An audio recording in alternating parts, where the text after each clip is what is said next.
So infertility అనగానే అసలు ఎక్కువ వినిపించేది ఐవీఎఫ్ గురించే. ఈ ఐవీఎఫ్ ప్రాసెస్ ఎలా ఉంటుంది, ఇది ఎవరిలో చేస్తారు చెప్పండి. సో ఐవీఎఫ్ అని ఎందుకు ఎక్కువగా ఇన్ఫర్టిలిటీలో వినిపిస్తుందంటే, మనకి అన్ని ప్లాన్స్ ఫెయిల్ అయిపోయిన తర్వాత, అంటే న్యాచురల్గా ట్రై చేసి, మందులతో ట్రై చేసి, ఇంజెక్షన్స్తో ట్రై చేసి, ఐయుఐ కూడా ట్రై చేసి ఫెయిల్ అయిపోయిన తర్వాత మన దగ్గరికి, అంటే ఇన్ఫర్టిలిటీ స్పెషలిస్ట్కి చాలామంది ఎండ్ స్టేజ్లో వస్తారు, అంటే కాంప్లికేటెడ్ స్టేజ్లో వస్తారు.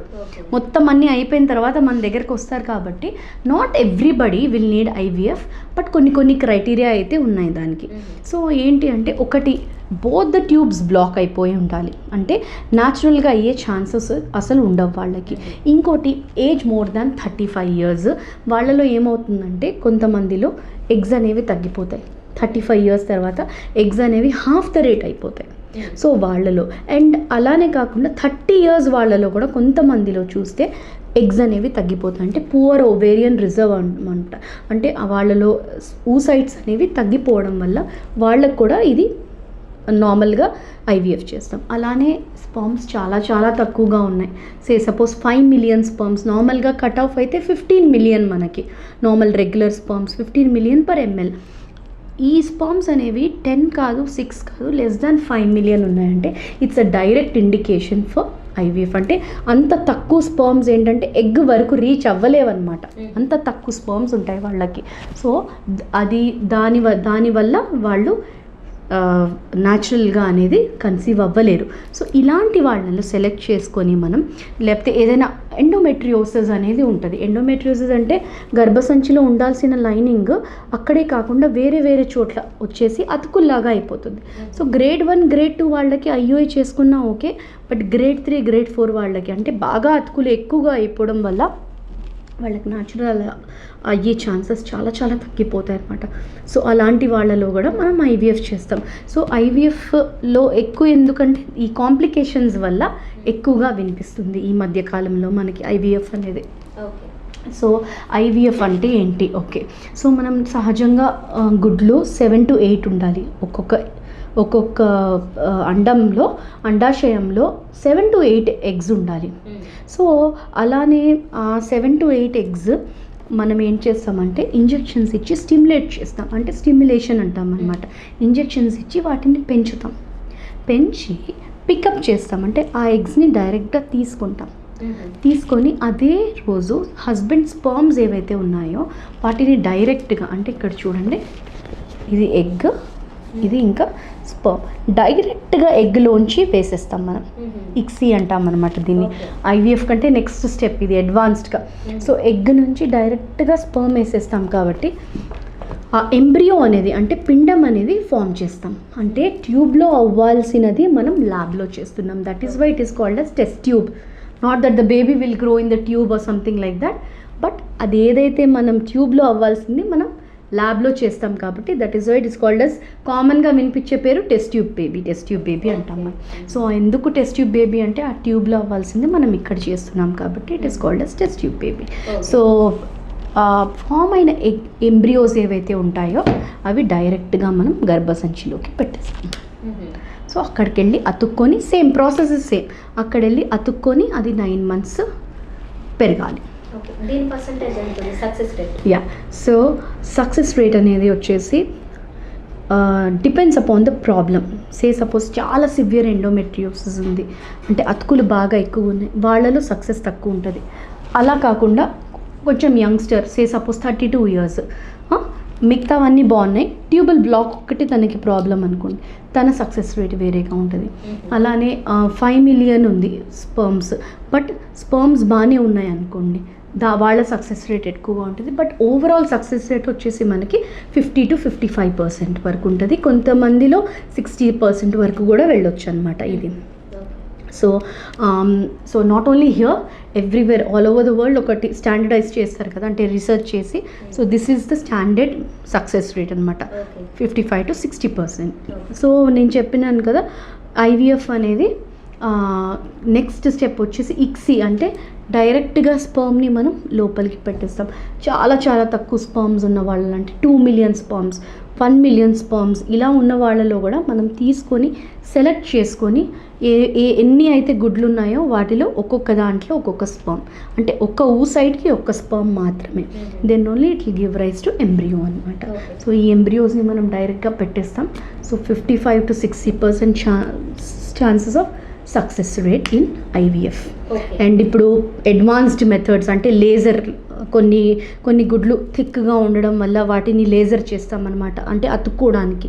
ఆ లేజర్ పెట్టిన వాళ్ళలో ఇంకొంచెం ఎక్కువగా అలానే ఇంకా ఏంటంటే అస్సలు స్పర్మ్స్ అంటే అజోస్పర్మియా అంటాం, అలా లేని వాళ్ళలో డైరెక్ట్గా ఎక్కడైతే ఉత్పత్తి అవుతుందో అక్కడి నుంచి తీసుకొని స్పర్మ్స్ డైరెక్ట్గా ఎగ్లో పెట్టడం, ఇలాంటి అడ్వాన్సెస్ రావడం వల్ల it has been a boon to thousands of people.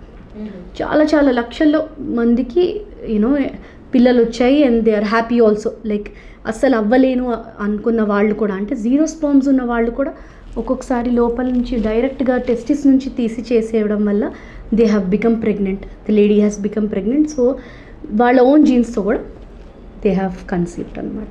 Okay, fine. అయితే ఈ స్పర్మ్ కౌంట్ తక్కువ అయిన వల్ల, అంటే కొంచెం యంగ్ ఏజ్లో ఉన్న వాళ్ళకే తక్కువ అయితే వాళ్ళకి ఇచ్చే ట్రీట్మెంట్స్ ఏంటి? So young age old age అని కాదు, కొంతమందికి ఏంటంటే సే సపోజ్ జెనెటిక్గా ఉంటుంది, కొంతమందికి 30 years ఉన్నా కూడా వాళ్ళకి తగ్గిపోతాయి స్పర్మ్స్ అనేవి, కొంతమందికి 50 years ఉన్నా కూడా వాళ్ళకి బాగుంటాయి కొంతమందికి. So you never know sperm అనేది ఎవరిలో ఎలా ఉంటుంది. But smoking, alcohol and occupational ఇవన్నీ definitely they will have an effect on sperms. అంటే స్మోకింగ్, ఆల్కహాల్ ఇవన్నీ చేస్తే స్పర్మ్స్ అనేవి తగ్గిపోతాయి అనమాట. సో ఎస్పెషలీ వాళ్ళు taking treatment at least for those 3 to 6 months they should not smoke or drink. And అలానే కొంచెం బేసిక్ అంటే కొంచెం తక్కువగా ఉన్నాయనుకోండి స్పర్మ్స్, వాళ్ళ కొన్ని యాంటీ ఆక్సిడెంట్స్ అని కొన్ని ట్యాబ్లెట్స్ ఉంటాయి, వాటి మీద పెడతాం.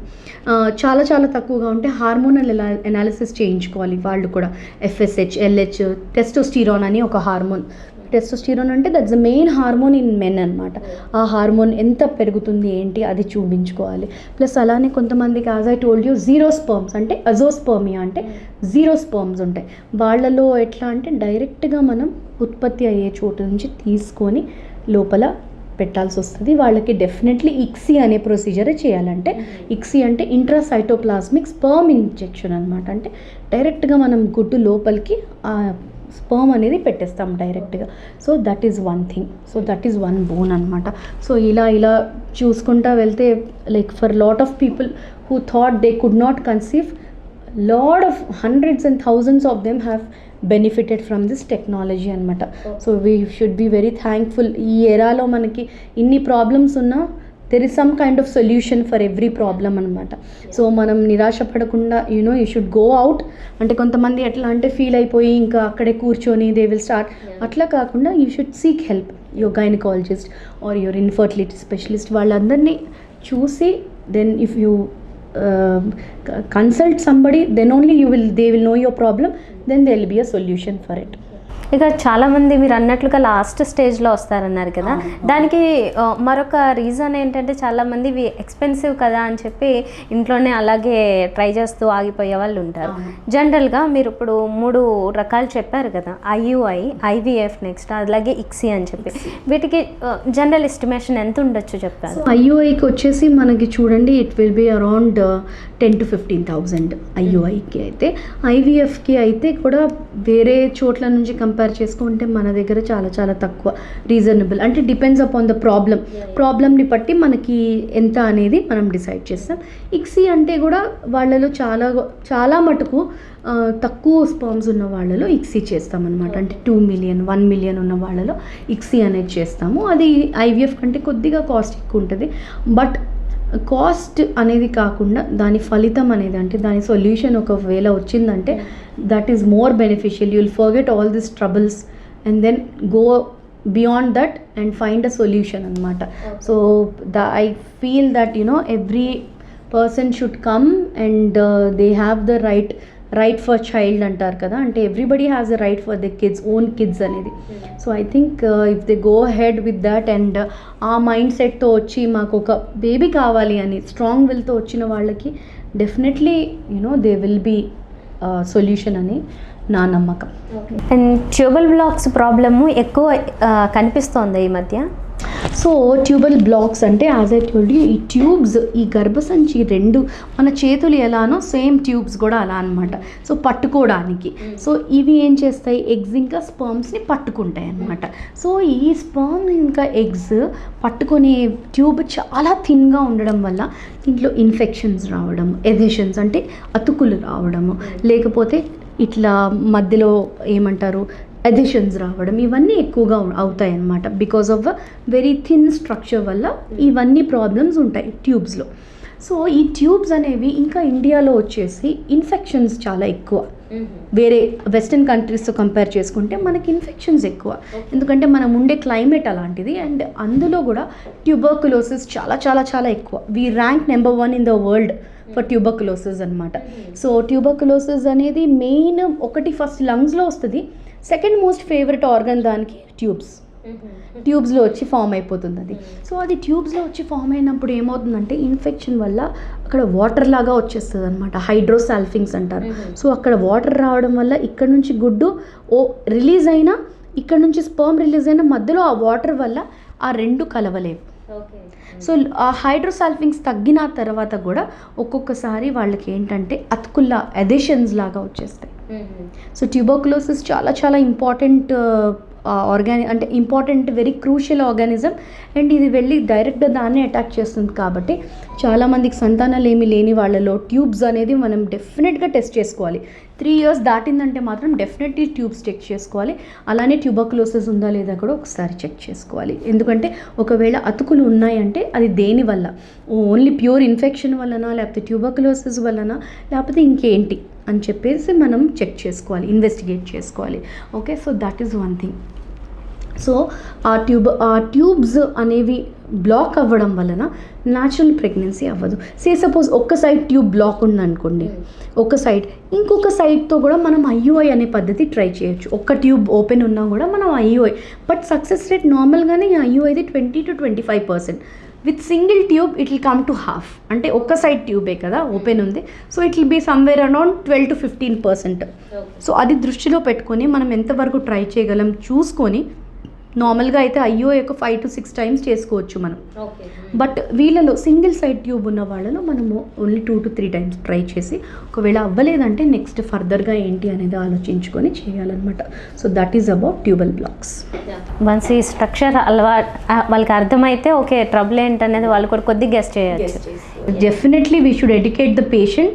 అసలు లోపల వాళ్ళకి ఏం జరుగుతుంది అనేది డెఫినెట్గా we have to educate them అని. ఎందుకంటే వాళ్ళు వస్తారు ఎంతో నమ్మకంతో వస్తారు మన దగ్గరికి. సో మనం ఏం చెప్పకుండా వాళ్ళకి జస్ట్ ఇలా మెడిసిన్స్ రాసుకోకుండా అట్లా కాకుండా కొంచెం ఎక్స్ప్లెయిన్ చేసి, కౌన్సిల్ చేసి, ఇలా అని చెప్పి వివరించి వాళ్ళకి నెక్స్ట్ ఏంటి ప్లాన్, సొల్యూషన్ ఏంటి, దానికి ఏ రకమైన ట్రీట్మెంట్ అయితే వాళ్ళకి బాగుంటుంది అనేది చూసుకొని వాళ్ళకి ఎక్స్ప్లెయిన్ చేస్తే they will also be very happy, they will also be very satisfied అనమాట. సో వచ్చిన వాళ్ళని జస్ట్ ఏదో మందులు రాసి కాకుండా కౌన్సిల్ చేసి, that is very important. Because they will be already going through lot of emotional trauma అనమాట. ఈ పేషెంట్స్ అందరూ, IVF కపుల్స్ అందరూ ఎవరైతే ఉన్నారో they will have lot of emotional this thing. So వాళ్ళని మనం కొంచెం ఎమోషనల్గా సపోర్ట్ ఇచ్చి, కౌన్సిల్ చేసి, నెక్స్ట్ ట్రీట్మెంట్ ప్లాన్స్ చెప్తే they will also be very ease with you. And you should give that support. I feel as a infertility specialist, first thing is you should give that support to the patients.